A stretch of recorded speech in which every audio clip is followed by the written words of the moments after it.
Kane's classic head games was awesome. Classic vintage Kane, bringing it back, the classic throwback jersey with John Cena, and also the classic Rock, straight up hitting on his mom. I loved every bit of this Raw, but there's a few things that bother me, so I'm gonna go and talk about it in my review coming up next.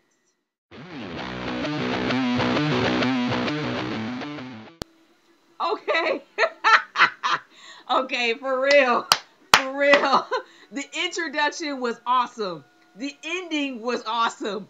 I don't no, I guess I'm laughing because The Rock straight up had the words on the Titantron and he still got them wrong.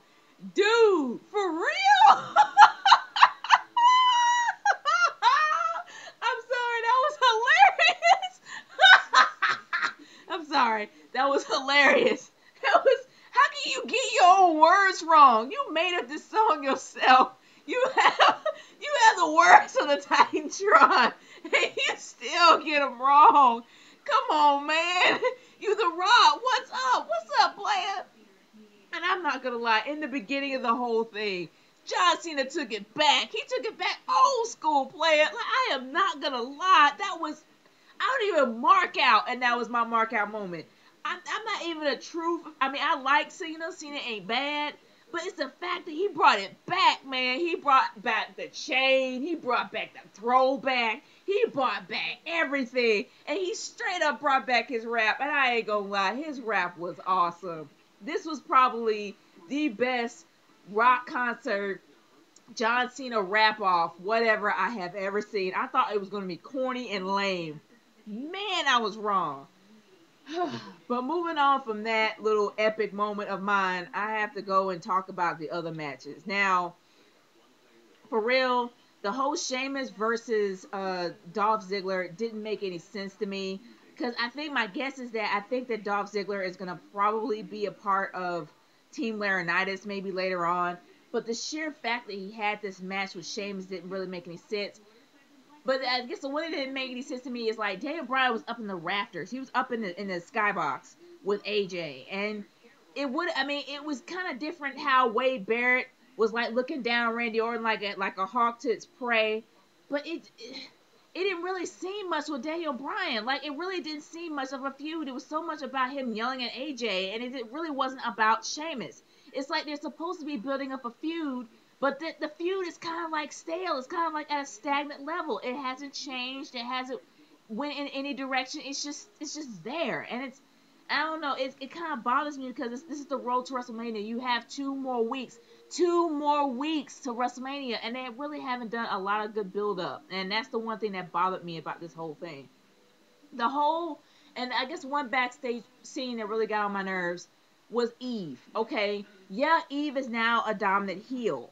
Well, yeah, she's pretty much a dominant heel because the true heel in my eye was Beth Phoenix, and Beth Phoenix really did show herself being the Divas champion, and actually showing it and actually bringing it.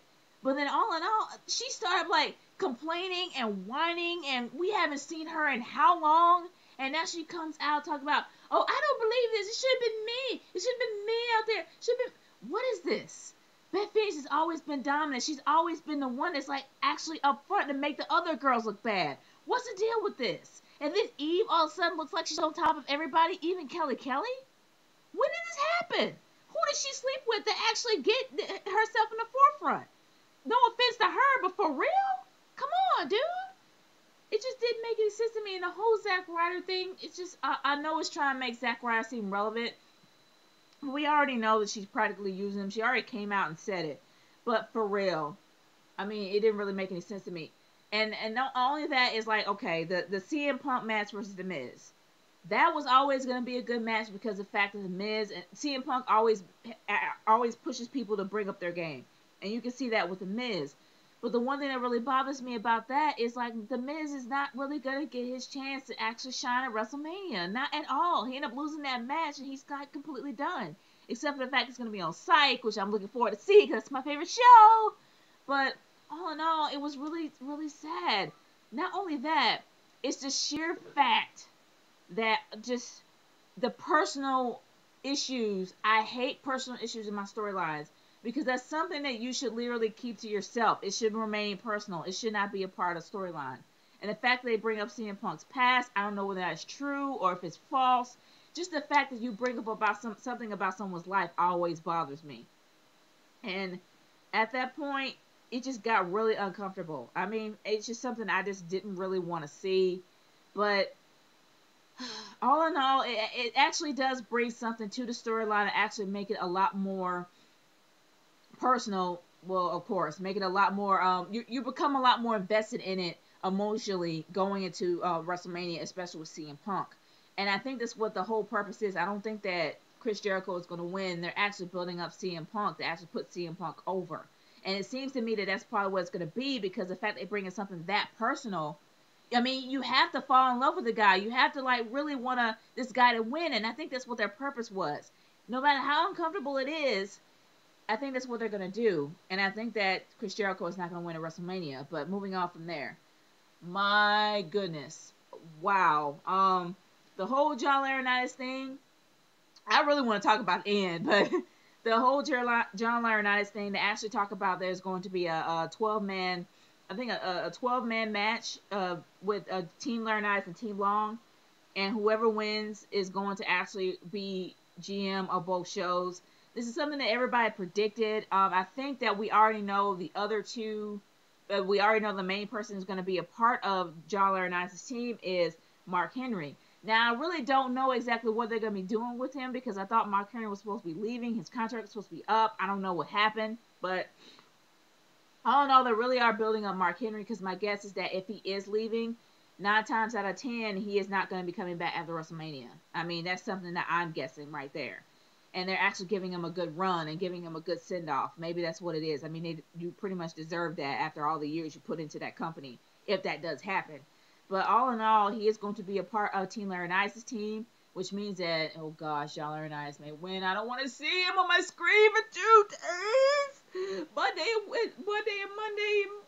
and Friday, and I don't want to see John Laurinaitis at all on my screen on my Mondays or on my Fridays. That's something I don't want to happen, but it's just going to happen.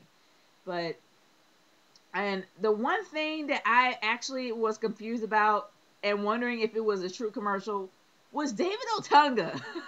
David Otunga had a commercial about David Otunga, attorney at law. I'm like, is this a joke? I really hope this really is a joke, because that's just ridiculous. And it's highly, highly funny. But I'm going to be honest, I was quite entertained tonight. I really was. Besides the ridiculous segments I can barely remember, the ones that stick out in my mind is the ones I just mentioned. Especially John Cena, which was quite entertaining, and good grief, this is what they should have done with his character 8 years ago. They should have done something to actually give him a lot more oomph, and this is what it was. I wanted the old throwback. I wanted the old shades. I wanted the old classic John Cena because that's who he was. That is who I miss. I miss the rap. And he brought him back probably for one night only because he's probably not going to be coming back. Especially the fact that he called The Rock, what was it? Miami fried chicken shit in front of a bunch of kids. Oh my gosh. You know, they're not going to allow that anymore. But anyway, The Rock was classic Rock tonight. I'm not going to lie. He was the classic of the classic Rock. I loved it. I loved that moment. Quite entertaining, even when he brought up the whole Eve thing and the divorce. Yes, I was talking about how much I don't like personal stuff in my storylines, but for this point, it was quite entertaining, and it's kind of hard to overlook that. It was really, really entertaining, and talking about John Cena's mom, as bad as that was, I was entertained. I'm sorry. Those 2 moments were quite entertaining. I loved it, especially when The Rock he had the words on the freaking Titantron and still got them wrong. But all in all, I was quite entertained. Besides the fact that I feel like they're making Dolph Ziggler into a quasi Mr. Perfect for some reason. I don't know why they're trying to do that. But with that match and then with the whole CM Punk thing and The Undertaker and Shawn Michaels, yes, I love their moment. This was not a bad Raw. There was only a few little twinks there, and that was probably because of the fact that, you know, with Eve and her being dominant, and all of a sudden Beth Phoenix becoming irrelevant and becoming weak. And I mean, because of those moments there, I gotta give it a B minus. Straight up B minus. That's not bad. Actually, no. Yeah, I'm gonna give it a B minus for that moment. Because the fact they're trying to make Dolph Ziggler into Mr. Perfect for some reason, and then they're actually all of a sudden out of the blue, Eve is becoming a completely dominant heel. Don't get me wrong, she's great as a heel, but no, she should not be the dominant heel. And she's pretty much taken over the whole Divas division, which bothers me. So yeah, I'm giving it a B minus for that reason. That is my verdict, and I'm sticking to it. I just got done watching Fast and Furious, so I can probably try to